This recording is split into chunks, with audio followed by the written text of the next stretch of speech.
Mahalakshmi. I'm from Kakinada. I'm a CSC student in Aditya Engineering College.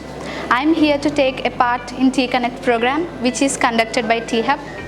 I have explored many technologies here like cloud computing, Red Hat, full stack, cyber security, 3D printing, etc.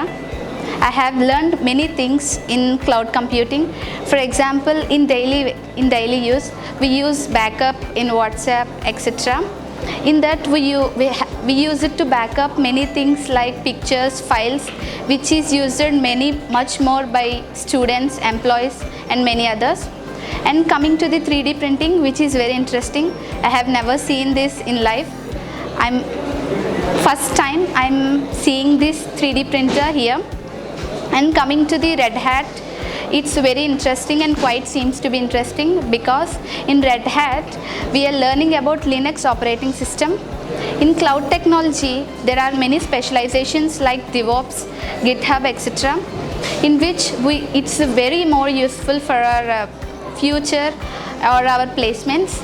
If we are in this part of the technical hub, it will be very useful for us for getting a placement in top-notch MNCs, and we can achieve our goals in a superstitious companies.